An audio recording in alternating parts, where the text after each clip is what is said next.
says it's going to go. It's going live. This is good. It says setting up your meeting. Oh my God. Probably everyone on earth is doing this as well. Well, we are live.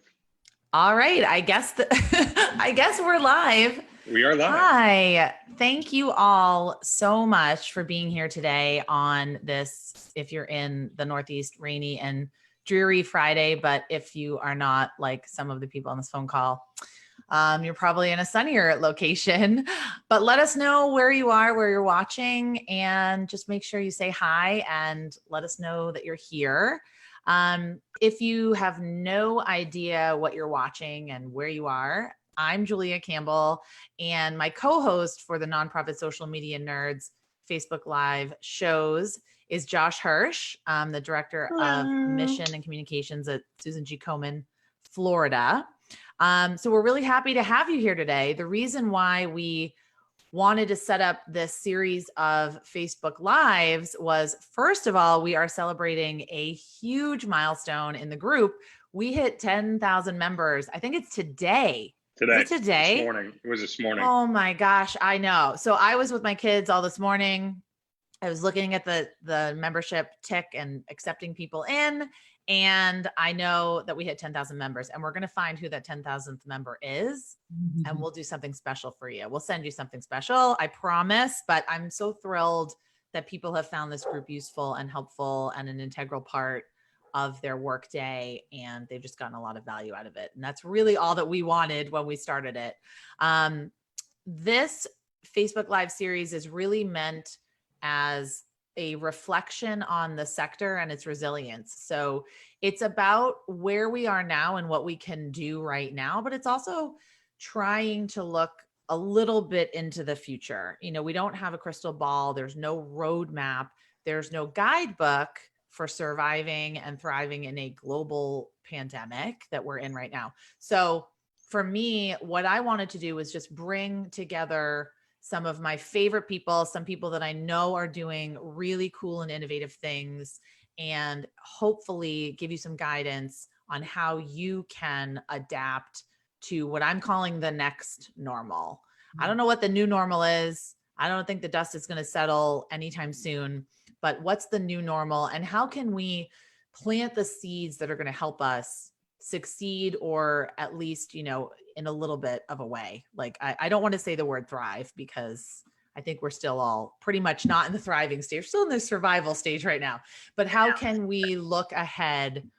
How can we look ahead a little bit? So our guest today, I'm really excited to introduce Tesha McCord Poe. She's a founder at Joy Raising, and she and I were on a panel called Nonprofit Problem Solvers on a Zoom call.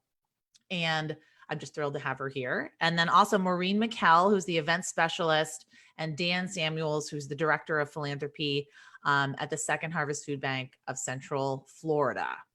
So the topic that we're going to talk about today, and I would love for all of you, I would love for you to put your questions in the comments. We will do our best to answer them.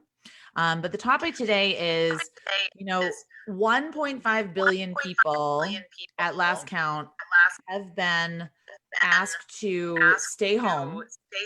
They've been asked to stay home under the shelter in place order to flatten the curve of COVID-19, which personally I think is a responsible thing to do. But what does that mean for how we gather? What does that mean for how we connect with our community, with our supporters? What does that mean for how we raise money? What does that mean for nonprofit events? And that's what we're going to be talking about today.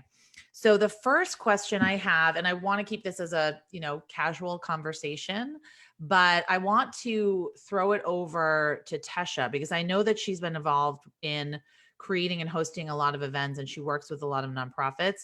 What have you been seeing in, you know, in terms of events shifting online into virtual? And, you know, where do you kind of think the winds are blowing right now? Sure.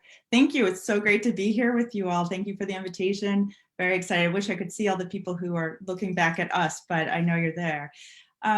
So I'm based in Silicon Valley, and California, under Gavin Newsom, we were among the first states to really shelter in place, and our county in particular sheltered in place pretty early. So I am involved with one school that, giving you a couple of examples, that had an upcoming breakfast benefit. And we decided, rather than delay it, to cancel it. And so we were in this moment of, do you delay or do you cancel? Yes. The reason why we canceled was because we wanted to focus on why we were bringing people together in the first place, and not the disappointment of not having an event. And that really guided our choice and some of the good decisions that I've seen. I am always mindful of taking and wanting to make sure that I'm not gathering you unless there's a purpose. There's a reason we need to be together. Mm-hmm. We spent a couple of weeks trying to raise the money anyway, and we had some progress. And then we realized we had about $350,000 that we still needed to raise to get to our goal. And so we decided to create an event.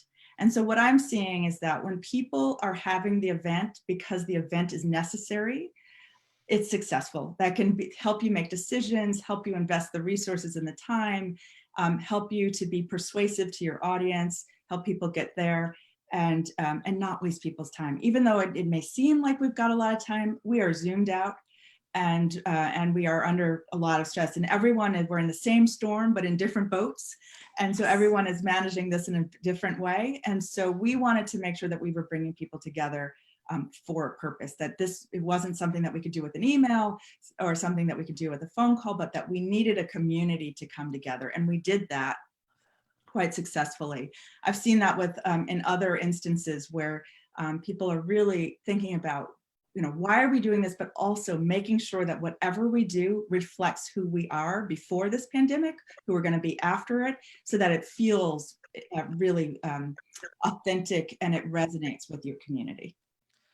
I love that. And you had said something similar on the nonprofit problem solver that really stuck with me was, we need to think about why we gather. Is it for community? And is this something we could do, maybe not as an event, or does it need to be an event? And oftentimes the case is yes. I think just as a follow-up question, I would say, what were those decisions like? Like what advice would you give to nonprofits right now that are facing a really hard choice of saying, we have a spring fundraiser, or we have a summer event, and we don't know if it's going to happen?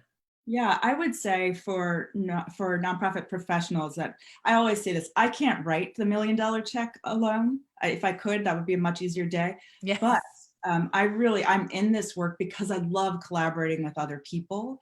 And so I think as professionals, we can stand in confidence of our own skills and our responsibilities, and then bring other people into it. And so I made that decision to cancel with my team, and we rolled out a vision that was easy for people to buy into. And then we were conscious about how are we going to notify people, the leader of our organization, our volunteer committee, our board, before we went out to everyone. But we had very clear vision in the moment we canceled with a plan, and in the moment when we when we had the new vision for the virtual event to substitute the breakfast. And so standing in confidence in your own skill set and making decisions, because if we waffled with 30 people about what to do, it would have looked quite different, and it would have served needs beyond the core of why we were gathering, the core of what our goals were. And there are times to meet a lot of those needs. This wasn't one of them.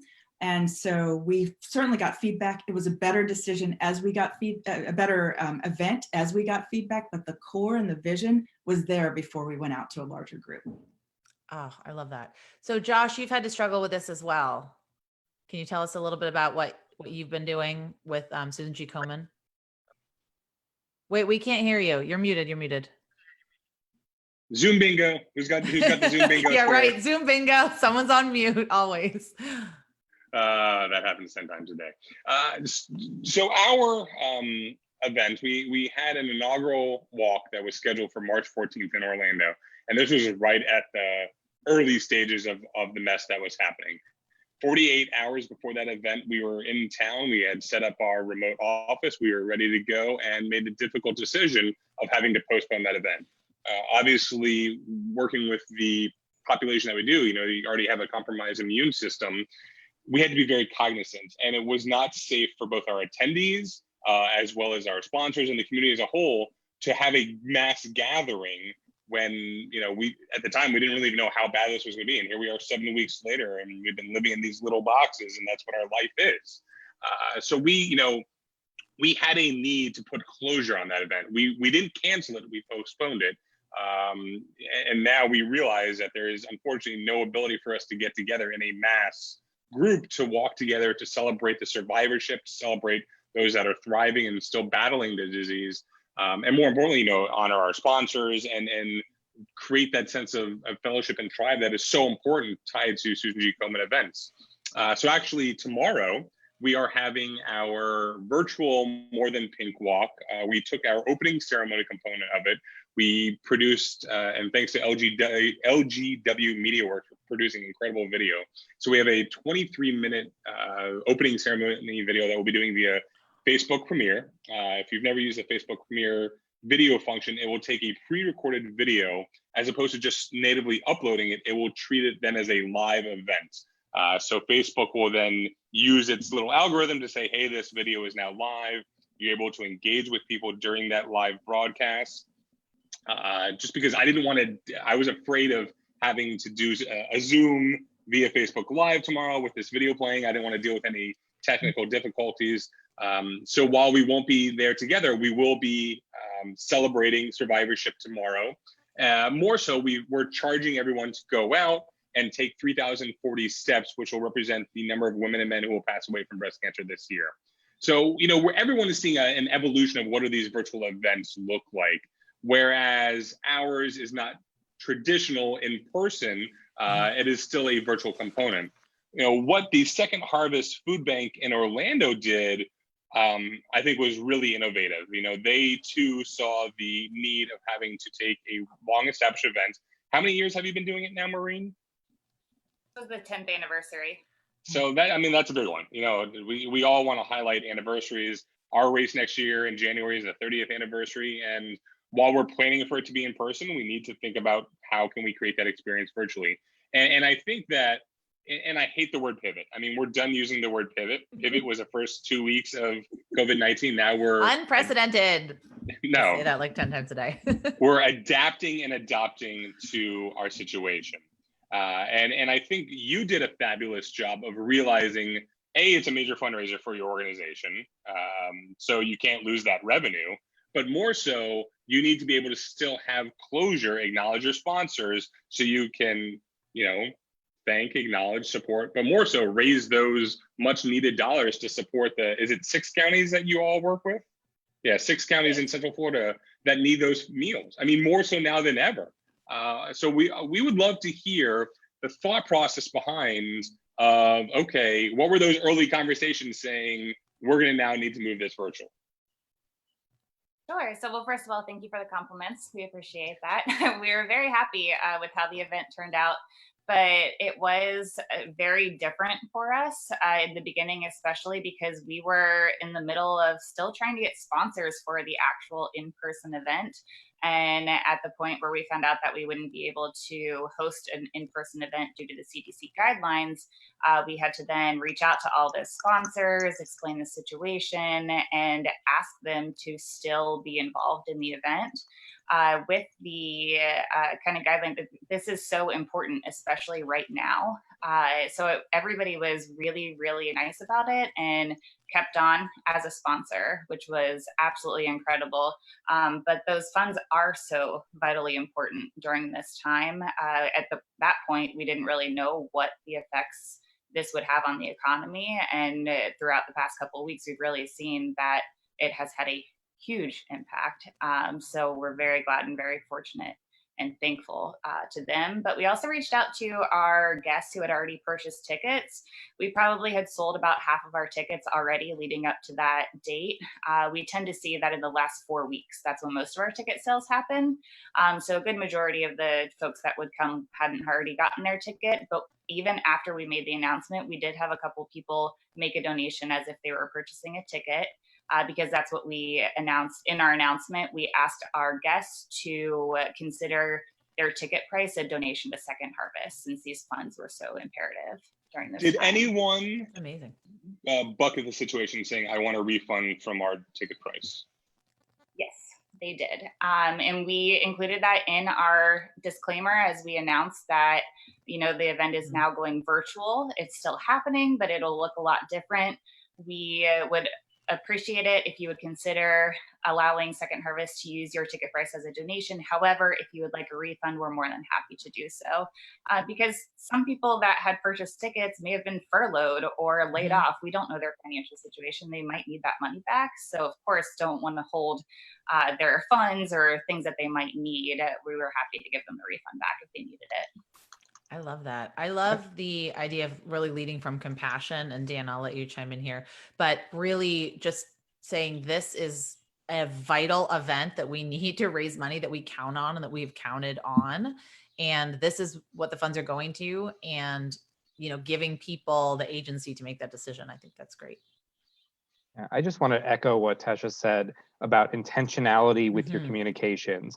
We stepped back and very much put a plan and a timeline in place of who we're communicating with, when we're communicating with them, what are the repercussions of them finding out before somebody else, so that we were the ones leading the message. It wasn't the community leading the message for us. So our mass announcement of we're going virtual really came probably a week or two after our sponsors found out, our partners found out, our ticket buyers found out, our board. We wanted to make sure that when the mass community knew, everybody else who had already invested in the event knew as well.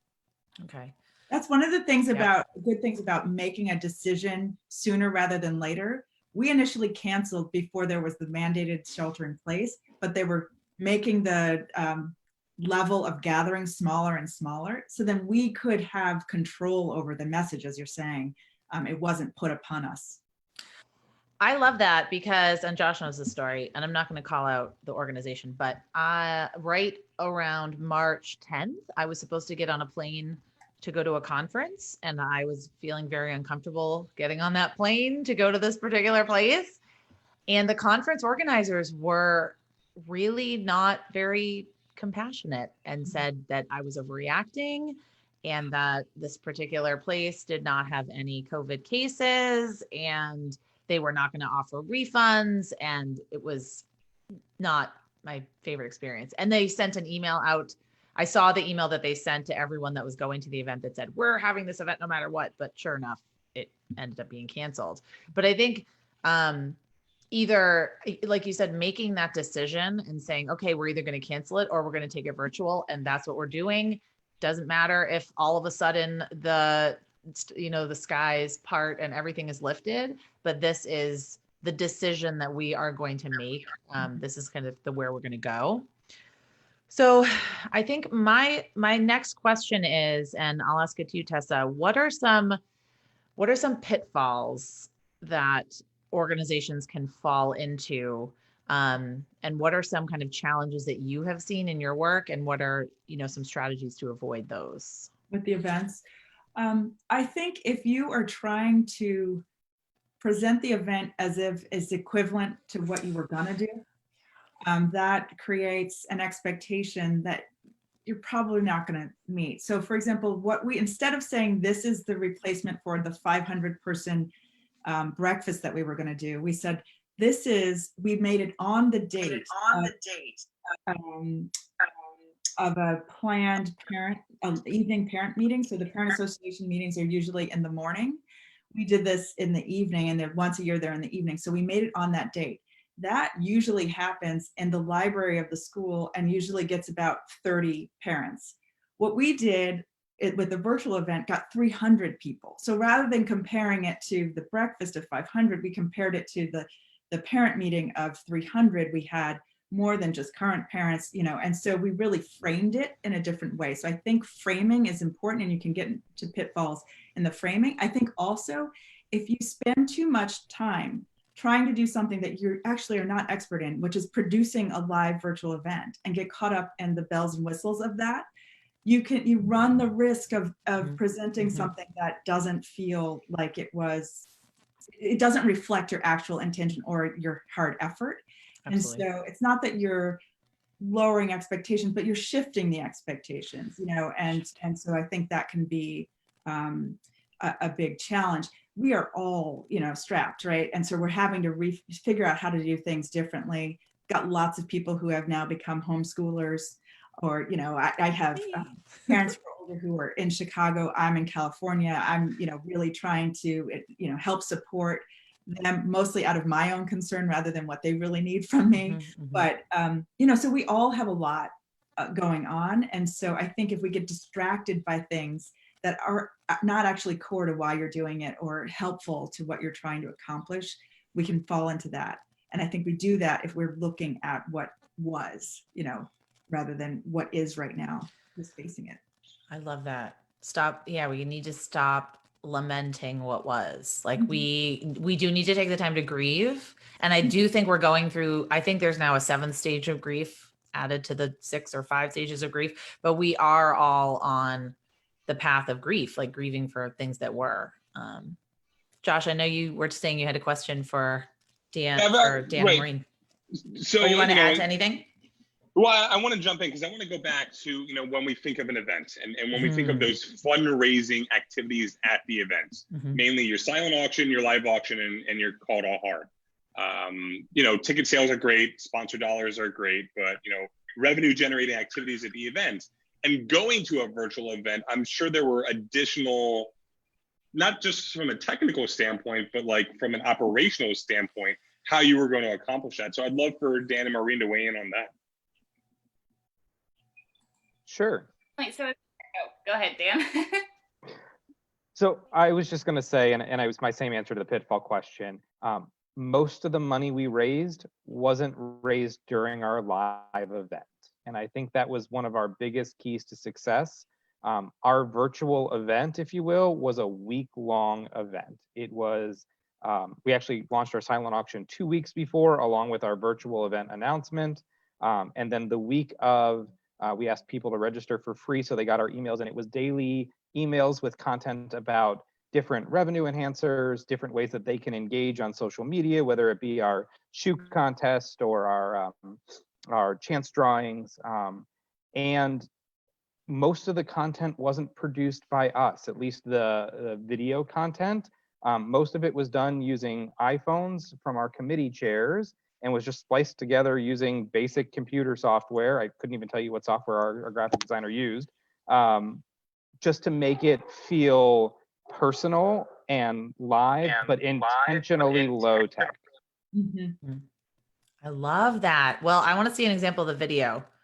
So send it to us or post it in the comments, because I think that's really, really cool.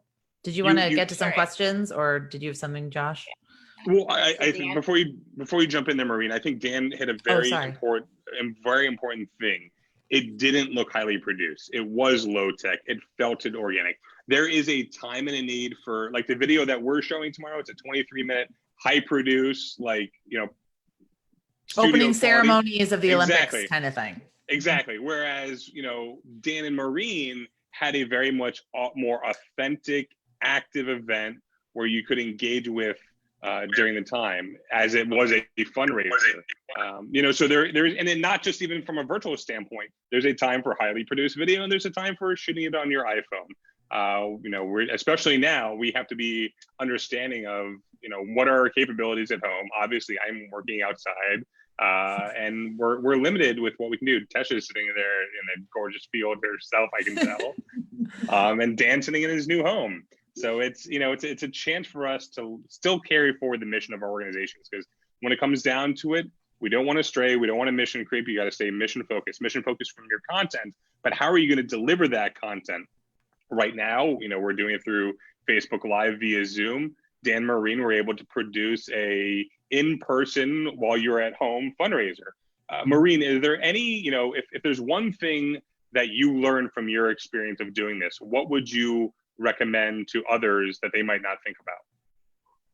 Sure. So I think that it was very important, just to piggyback off what Dan was saying, to have the week-long communications so that they were, by the time we got to the Saturday event, they knew exactly what was going on, that they needed to have 2 devices so that they could watch and bid at the same time. That was very important to communicate beforehand as well.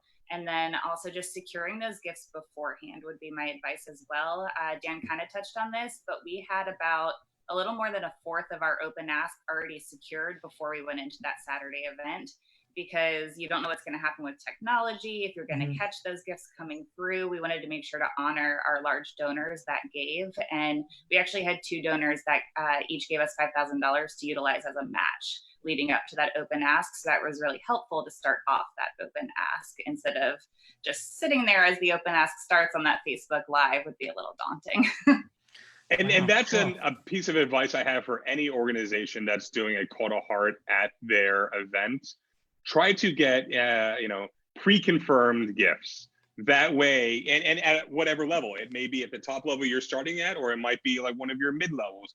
But the worst thing you can do for a call to heart is say, all right, we're going to sit here and we're raising money to be able to buy a new, refrigerated truck that's going to be able to provide 100 meals on a weekly basis in rotation.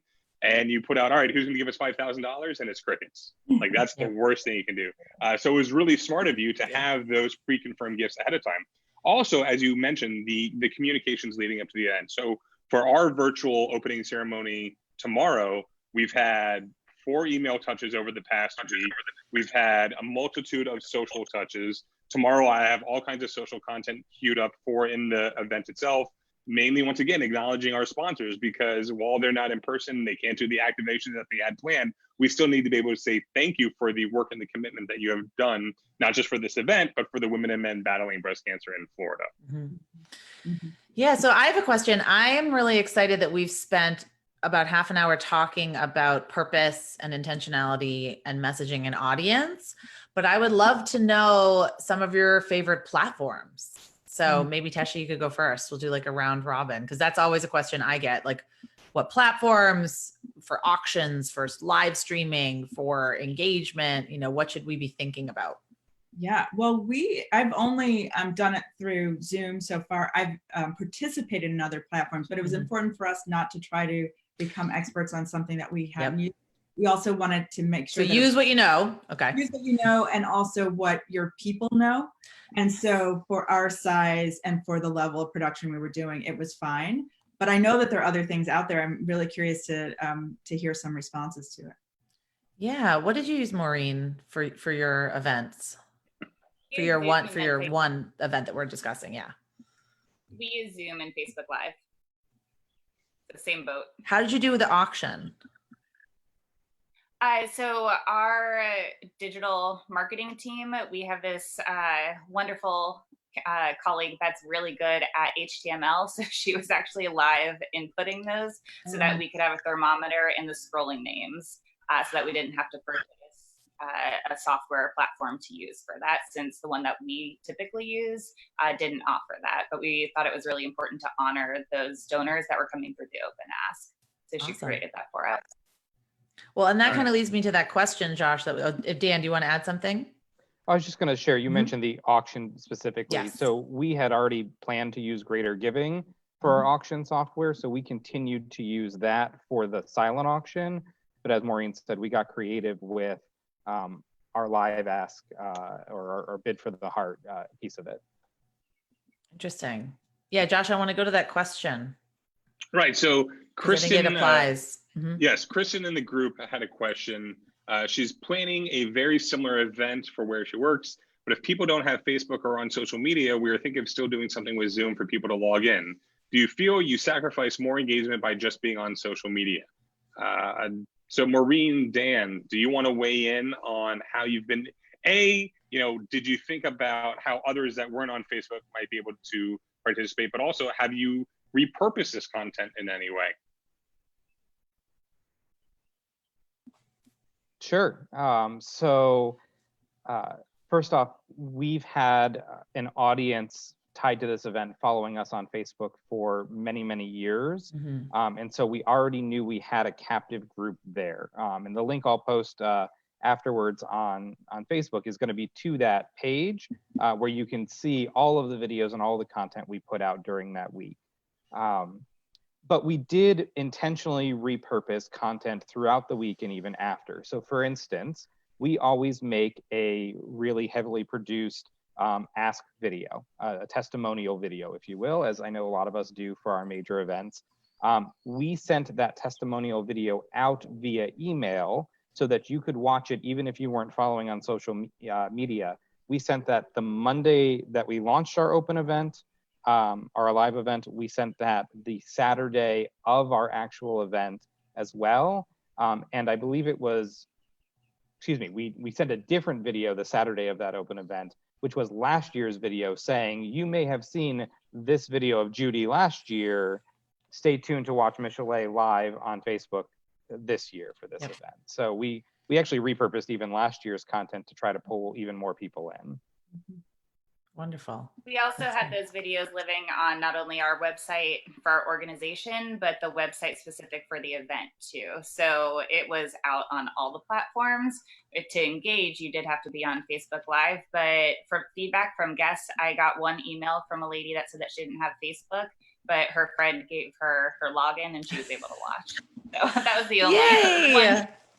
We used the Zoom webinar so we could see and made people register so we could see who registered, when how long they stayed.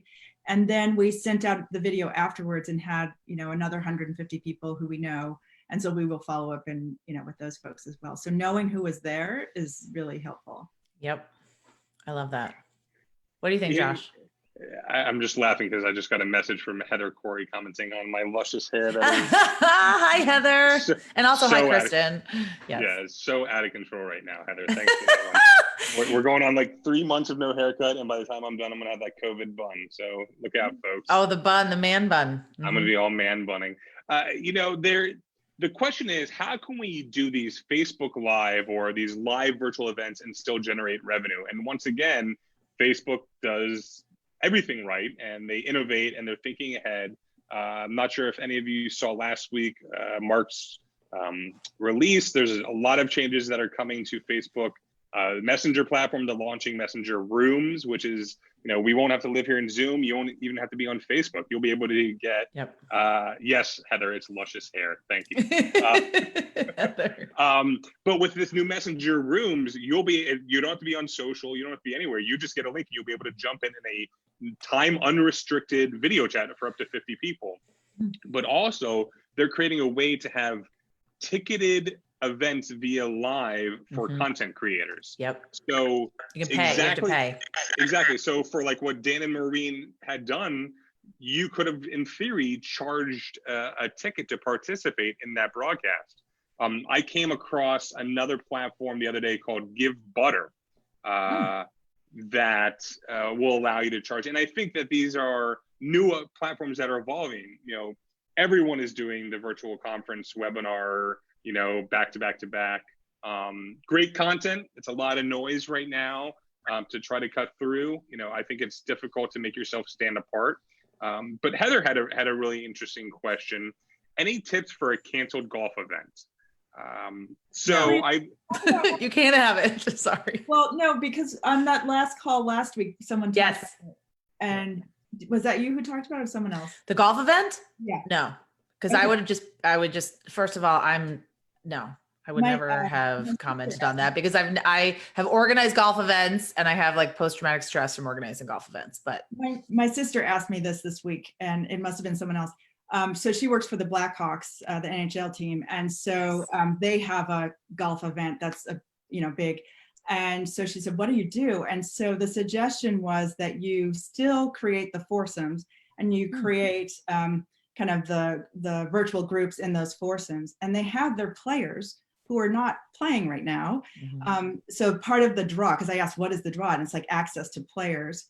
And so we just started thinking that through, that you're in a moment where you can maybe give access to more people. It's not the same thing. They're not there with you, but it could be a way to have people come together and the way that the group come together, you have the player talk to them directly or whatever it is, you have that message to them directly, but you're still marking the event. It's not replacing it, but it's marking the event. And the reason why you're coming together is access to players and to raise money. I think you can still do that. So, the initial reaction is no way, you can't do it. But I think as we keep pushing forward and getting more creative and seeing things out there, there are few things that I haven't been able to see some kind of answer for. Sure. Yeah. I love that. Thank you. I've seen, virtual events in major cities where the organizations are ordering food to be delivered to their guests' homes at a certain time, having drinks delivered. I mean, we now need to adapt and adopt. We're not pivoting. We're done pivoting. We're now adapting to this next normal. And yes, Heather, you're right. Florida equals golf. Like, that's just what we do here. We have tennis tournaments. We, especially as, Susan G. Komen, a huge part of our revenue generation model are those third-party DIY rallies, which are your country clubs doing a golf tournament. That revenue is not happening right now, but there are ways. I'm thinking virtual. Okay, so let's do a virtual golf tournament via an online platform. Use video games. I know that's not traditional, but something that is going to be the next wave, where it's already starting now, is I truly believe that live stream fundraising through content creators, platforms like Twitch, platforms like Tiltify, that are going to allow your nonprofit to harness the expertise and the audiences of these influencers and content creators. You had the NBA season is canceled. So you had all these NBA players that are already on playing video games, taking to things like NBA 2K or whatever the video games that they play nowadays. And we're doing these marathon sessions, raising thousands and thousands of dollars for major organizations during this relief fund. Mm-hmm.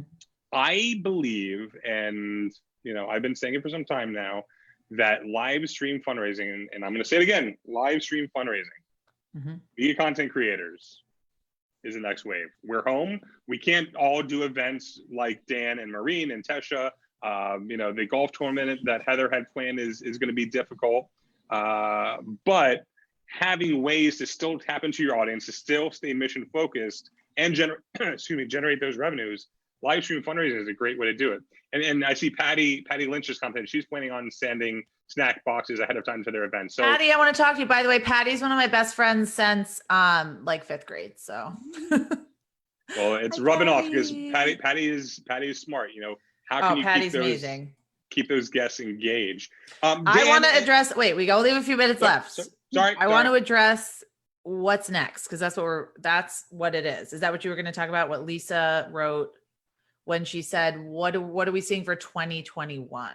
And I mean, and also I wanted to actually really wanted to ask Dan and Maureen, how are you planning? How are you planning the fall? How are you planning December? I mean, I know everything is different. But I do think nonprofits are desperate to know, like, what are other organizations doing and seeing? I mean, I'll start off. For me, every single speaking engagement and conference that I've had through August has been canceled. It looks like things are still happening in September and October, tentatively with the force majeure clause. I have that in all my speaking engagements and I've had it forever, but, I don't know. So I guess the answer is I don't know, but I want to see what you're seeing on the ground. I mean, from our perspective, I've had a lot of speaking engagements canceled. I was supposed to speak at a conference at the end of August, which has now been postponed until December. Julia is supposed to come down and speak for our AFP chapter in September, which I hope is still happening. Yep. Hopefully, fingers crossed. But I think it's very difficult for us to look at any major events in the fall. National Philanthropy Day, and this touches on Lisa's question earlier, typically it's the second or third week of November, and it is very difficult for me as a president of our AFP chapter to enter into a contract with any any place that's going to require 20 to 25,000 food and beverage minimum. Mm-hmm. I'm not going to get those 300 people to come to a luncheon in November to sit 10 at a table. I'm not going to get those sponsors that are going to want to sign on at whatever level. So we've had to adapt and adopt to what does this new and next normal look like? How are we going to produce a virtual National Philanthropy Day? I believe there will be no sporting events in 2020. I believe there will be no in-person events. There will be no concerts.